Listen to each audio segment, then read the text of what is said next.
नमस्कार दोस्तों, मैं हूं श्रीधर राव। आप देख रहे हैं नेताजी डॉट लाइव। जैसा कि आप जानते हैं कि नेताजी डॉट लाइव के माध्यम से हमारी ये कोशिश होती है कि हम आपके पसंदीदा नेताओं के दिए गए वक्तव्य भाषण आप तक पहुंचाए, वो भी असंपादित। लेकिन आज एक घटना हम आप तक पहुंचाने जा रहे हैं। उस घटना के कारण पूरे देश में छत्तीसगढ़ शर्मसार हो गया। छत्तीसगढ़ राज्य बनने के 23 वर्षों बाद यह घटना घटी है। छत्तीसगढ़ राज्य बनने के शुरुआती दौर में जोगी के शासनकाल में भी बहुत सारी घटनाएं हुई है, लेकिन इस तरह की घटना नहीं हुई। उसके बाद लगातार 15 साल डॉक्टर रमन सिंह का शासन था। अब वर्तमान में भूपेश बघेल सरकार चल रही है। भूपेश बघेल सरकार के राज में आखिर ये हो क्या रहा है? अराजकता का ये माहौल के कारण आज विपक्षी दल भाजपा ने राज्यपाल को ज्ञापन सौंपकर इस सरकार को बर्खास्त करने की मांग की। लेकिन ये घटना है क्या? आइए देखते हैं नेताजी डॉट लाइव के माध्यम से। कोई भी सरकार कान बंद कर सकती है, स्वाभाविक है कि किस किस की आवाज सुने, पर अनदेखी नहीं कर सकती, यानी कि आंख बंद नहीं कर सकती। आंखें हैं तो देखेगी ही। आज छत्तीसगढ़ में अभूतपूर्व नजारा देखने को मिला। 45,000 अनियमित दैनिक वेतन भोगी अपनी मांग को लेकर संघर्षरत हैं। धरना, अनशन, रैली सभी तरीके की कोशिश कर चुके हैं। गिरफ्तारी भी दे दी है, लेकिन मांग ही रह गई। मांग पूरी नहीं हुई। छत्तीसगढ़ में अनुसूचित जाति और जनजाति के मतदाता भले ही सत्ता के केंद्र बिंदु में नहीं है, लेकिन सरकार किस पार्टी की है बनेगी जरूर तय करते हैं। अपनी मांगों को लेकर आज अनुसूचित जाति और जनजाति के युवकों को सरेआम अपने वस्त्र त्यागने पड़े, सरकार को यह दिखाने के लिए कि आपकी आंखों का शर्म जा चुका है।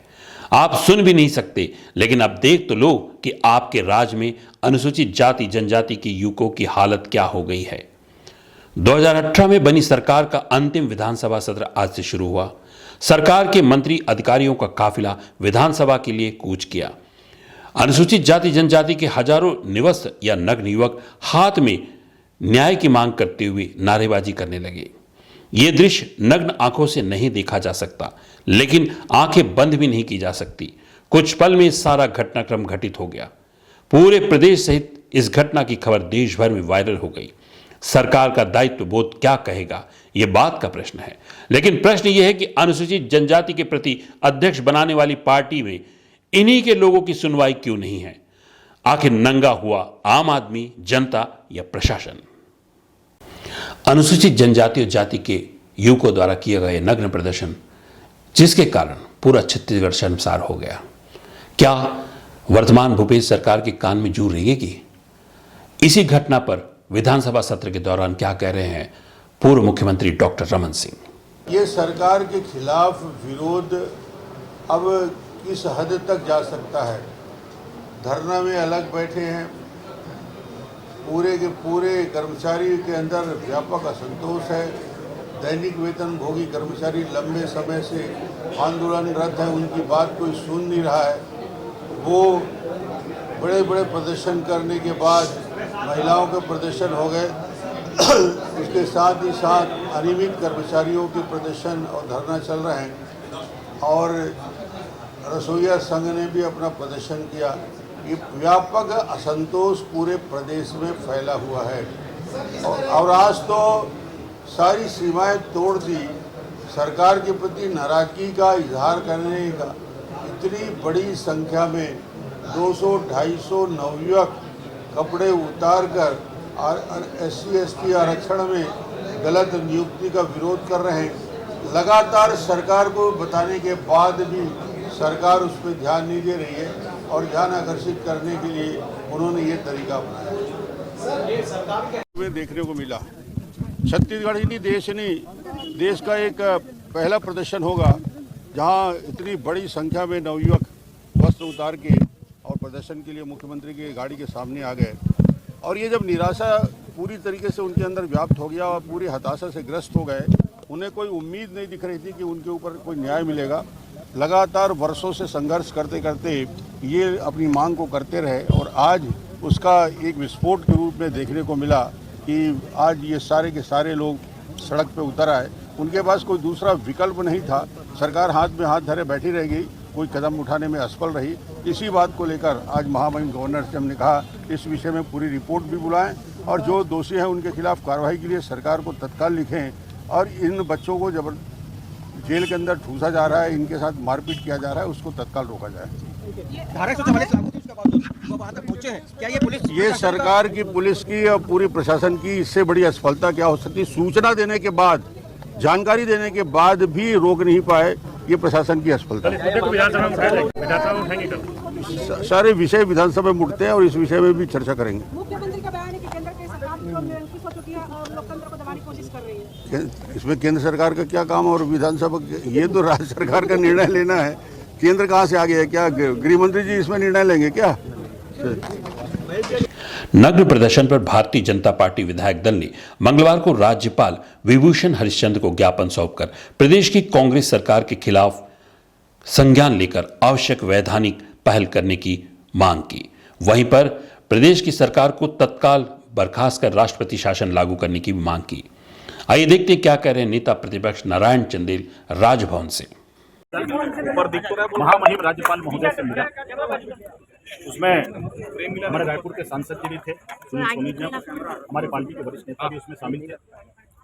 आज जो एक नारायण चंदेल जी की बाइट चल रही अत्यंत ही शर्मनाक घटना, नारायण चंदेल जी छत्तीसगढ़ नहीं देश के इतिहास, छत्तीसगढ़ की विधानसभा के सामने जब हाउस चल रहा उस समय यहाँ के नौजवानों ने छत्तीसगढ़ के भूपेश सरकार के खिलाफ, इस कांग्रेस सरकार के खिलाफ अपना आक्रोश व्यक्त करते हुए, और उन्होंने कहा कि हम अनेक बार इस सरकार से निवेदन किए, आवेदन किए, हमारी समस्याओं के निदान के संदर्भ में हमने प्रयास किया, लेकिन ये बेशर्म सरकार, छत्तीसगढ़ की लबरा सरकार, श्री भूपेश बघेल के नेतृत्व में जो सरकार चल रही है कांग्रेस की, उसने सारी बातों को अनसुना कर दिया और इसलिए हमको विवश होकर के इस प्रकार से प्रदर्शन करना पड़ा, नग्न प्रदर्शन करना पड़ा। आज तक छत्तीसगढ़ राज्य बनने के बाद आज 23 साल से ऊपर हो, कभी ऐसा दृश्य नहीं आया और इसलिए इस भूपेश बघेल की सरकार को, कांग्रेस की सरकार को,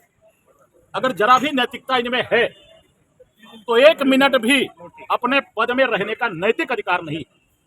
आज महामहिम से हम लोगों ने मिलकर के निवेदन किया है, उनको पूरी विस्तार से जानकारी दी है, उनको हमने ज्ञापन दिया है इस आशय का, और हमने विनम्र आग्रह किया है कि महामहिम राष्ट्रपति महोदय को भूपेश बघेल की सरकार को, कांग्रेस सरकार को भंग करने की सिफारिश वो करे, क्योंकि यहाँ अराजकता का माहौल है। इसी कड़ी में देखते हैं विधानसभा सत्र के दौरान जब मुख्यमंत्री भूपेश बघेल ने पत्रकारों से बात की और एक पत्रकार के सवाल पर क्या कह गए मुख्यमंत्री। संवेदनशीलता की हद होती है जब कोई पत्रकार प्रश्न कर रहा है, और ये कोशिश भी होनी चाहिए पत्रकारों के बीच एक डेकोरम की, जब कोई पत्रकार प्रश्न कर रहा है तो दूसरे पत्रकार को शालीनता के साथ उसे सुनना चाहिए, और जब उनकी बारी आती है तो उनके प्रश्न को करा जाना चाहिए, ताकि जो भी जनप्रतिनिधि है वे ईमानदारी से पत्रकारों के प्रश्न के जवाब एक एक करके दे। आइए देखते क्या कह रहे थे विधानसभा सत्र के दौरान मुख्यमंत्री भूपेश बघेल। कर्मचारी सभी संविदा कर्मचारी हैं, बड़ी उम्मीदों के साथ सत्र को देख रहे हैं और चाह रहे हैं कि वो प्रदर्शन लगातार उनका हो रहा है, कुछ आश्वस्त करेंगे सर किस तरह से आप? मैं आपको थोड़ी आश्वासन करूँगा। नहीं, कर्मचारियों को। अच्छा, ठीक माध्यम है। डॉक्टर रमन सिंह का बोलने दीजिए, पहले बोलने दीजिए भाई। जिस तरह से जंगल में शेर आता है, उसी तरह से मोदी जी के भी आने से विपक्ष पूरे पेड़ में चढ़ जाता है। जैसे जंगल में बंदर पेड़ पे चढ़ जाते हैं, तो उसी तरह से विपक्ष पूरे एक पेड़ पे चढ़े हुए हैं मोदी के फैसले। अब ऐसा है कि रमन सिंह को पता नहीं है कि सबसे ज़्यादा शिकार शेर का ही हुआ है, इसी कारण से शेर घट गए हैं और उसको सुरक्षित संरक्षित उसके लिए अलग से रखा जाता है। तो ये इस प्रकार से बात ना करें, सब इंसान हैं और सब राजनीतिक दल से हैं, बहुत सारे प्रधानमंत्री बने, बहुत सारे प्रधानमंत्री और आगे भी होंगे, लेकिन शेर वगैरह नहीं कहना चाहिए, क्योंकि वो बहुत, अब दुनिया में उसकी संख्या घटती जा रही है। सवाल पूछा हूं सर। हाँ, तो मैंने कहा था, ठीक है ना, अभी सत्र चल रहा है ना, तो ठीक है। आज SC/ST के लोगों ने प्रदर्शन किया, काफिला रास्ता प्रदर्शन हुआ, उसको किस रूप में देखते हैं? कहाँ? नग्न प्रदर्शन के पूर्व सूचना के बावजूद भी शासन प्रशासन क्या कर रहा था? आखिर क्या भूपेश सरकार उन अधिकारियों को दंडित करेगी जिन्होंने ये मौका गवा दिया जब इस घटना को रोका जा सकता था? आखिर ऐसी परिस्थितियां क्यों निर्मित हो रही है इस शहर में? आखिर ऐसी परिस्थितियां क्यों निर्मित हो रही है इस राज्य में? आपने देखा, नेताजी.live के माध्यम से हमने आज के इस घटनाक्रम पर एक रिपोर्ट आपको दिखाई। इसी तरह नेताओं की कथनी करनी पर हम समय समय पर आपको रिपोर्ट दिखाते रहेंगे। जिन नेताओं को आप अपने वोट के माध्यम से जिताते हैं, विधानसभा में भेजते हैं, क्या वे आपके प्रति वास्तव में जिम्मेदार होते हैं? क्या वे आपके प्रति ईमानदार होते हैं? क्या वे आपके प्रति जिम्मेदारी महसूस करते हैं? क्या वे आपकी मांगों को पूरी करते हैं? अगर नहीं तो आपके पास एक अधिकार है, मतदान का अधिकार है। जब भी चुनाव आए, आप अपने विवेक का इस्तेमाल करते हुए अपने मतदान को करें, ताकि जो मतदान आप करते हैं वही आपका भविष्य निर्धारित करता है। अपने मतदान को ईमानदारी के साथ करें और अपने मतदान के जरिए अपना भविष्य गढ़ें। नेताजी.live की ये कोशिश इसी तरह जारी रहेगी। हमारे इस चैनल में बने रहने के लिए हमारे इस चैनल को लाइक करें, शेयर करें, सब्सक्राइब करें। नमस्कार। हमारे इस एपिसोड में आप यदि कुछ कहना चाहते हैं या आने वाले एपिसोड में आप किसी विषय पर चर्चा चाहते हैं या किसी नेता को सुनना चाहते हैं, तो हमारे कमेंट्स बॉक्स में जाके आप कमेंट्स करें, ताकि आपके विचारों को हम अवगत होकर, हमारी कोशिश होगी कि हम आपके पसंदीदा नेताओं के वक्तव्य, भाषण, उसके साथ साथ वर्तमान समय की जो भी घटनाएं हैं उस पर अपनी रिपोर्ट देते रहें। नमस्कार।